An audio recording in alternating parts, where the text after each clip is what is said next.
تو علامہ اقبال رحمۃ اللہ علیہ کے پاس ایک احمدی آتا تھا. میں احمدی کہہ رہا ہوں، چلو نام نہیں بگاڑنا ہے تو نہیں، وہ احمدی قادیانی لاہوری آتا تھا چلا جاتا. ایک دن اس نے کہا علامہ صاحب آپ مرزا غلام احمد کو بہت برا بلا کہتے ہیں، آپ بتائیں کہ اس کے بارے میں آپ کا اصولی اعتراض کیا؟ چھوٹی موٹی باتیں مولویوں والی نہیں، اصل میں اس نے کیا جرم کیا؟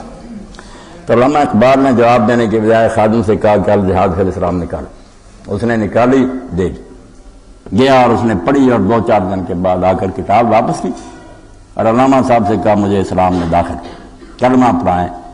سمجھ آ گئی کہ یہ امام مہدی ہونا، مجدد ہونا، مسیح ہونا، یہ تو کچھ آ رہا ہے، یہ تو غیرت مند مسلمان بھی ساری عمر یہ دعوت دیتا رہا کہ انگریز کو رحمت سمجھو اور اس کی خدمت کرو.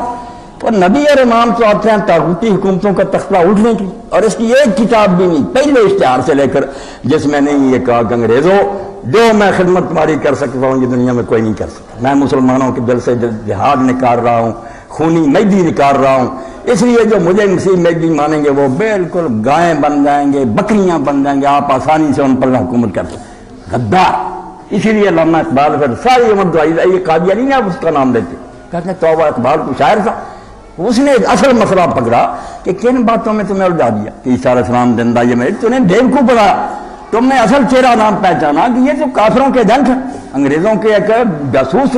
اور مرزا غلام نے باقاعدہ تبلیغ رسالت میں اشتہار ہے، نمبر 1 نام پتہ بتاؤ کہ جو آزادی چاہتے ہیں، ملک میں جو آزادی لوگ چاہتے ہیں نا، خفیہ مجھے اطلاع دو تاکہ میں گورنمنٹ برطانیہ کو بتاؤں. تو علامہ اقبال بات ہیں دولت اغیار را رحمت شمر، کمبخت دین سے اتنا جاہل ہے کہ کافروں کی حکومت کو رحمت کہتا رہا. رکشا گردے کلیسا کر دو، میں ساری عمر کے گرجے کے گرد طواف کرتا رہا اور مر گیا. کیا کیا تجدید دین؟ اس نے کوئی آ کر کام کیا؟ جھگڑا پھیر دیا، کیسا مرا ہے، میں آ گیا ہوں. کوئی کام آنے کا نہیں کیا، نہ کوئی تفسیر لکھی، نہ حدیث کی کوئی شرح، نہ فقہ. ایسے جس کو کام کہے نا مجدد کا ذرا برابری اتنا چھیڑا انگریز کی خدمت. تو الجہاد فی الاسلام جو ہے نا اللہ کے لیے مجاہد بھی پڑھیں جو جہاد کر رہے ہیں بے ڈنگا کہ خواہ مخواہ مر رہے ہیں اور اسلام کی بدنامی ہو رہی ہے، کوئی نتیجہ نہیں نکلتا. سارے لوگ دیکھ رہے ہیں کہ یہی نامراد حکومت ان کو برگلا کر اپنا الو سیدھا کر رہی ہے. خود یہ مربے دے رہے ہیں، جرنیل آرام سے بیٹھے ہیں، ان بیچاروں کو بھیج دیتے ہیں. یہ نیک ہیں مگر فائدہ کیا؟ کیوں مرتے ہیں ان کے کہہ پر؟ اور جب میں کہتا ہوں خدا کے بندوں خلافت قیام کرنی ہے، چھوڑو کشمیر کو، یہاں ان کی طرف رخ کرو کہ اسلام جاری کرو، ورنہ ہم تمہارے خلاف اٹھ کھڑے ہیں اور لڑنا بھی نہیں پڑے گا.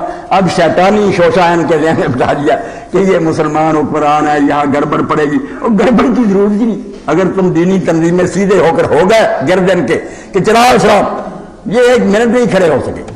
تمہیں ادھر لگا دیا، یہاں یاشیاں کر رہے ہیں، بسنت منایا جا رہا ہے، عورتیں دوڑ رہی. تو یہ کتاب جو یہ جواب اس میں آ گیا کہ کہیں نہیں آتا کہ عیسیٰ علیہ السلام کی آمد پر یہ صرف قائم ہوگی. پہلے بھی ہوئی ہے عمر بن عبدالعزیز کے دور میں، 6 دور اور آئیں گے، آخری جو ہوگا وہ امام المہدی کا. عیسیٰ علیہ السلام سے پہلے ہی ہو جائے گی قائم. عیسیٰ علیہ السلام ان کی مدد کے لیے نازل ہوں گے، قائم حضرت امام المہدی کر دیں.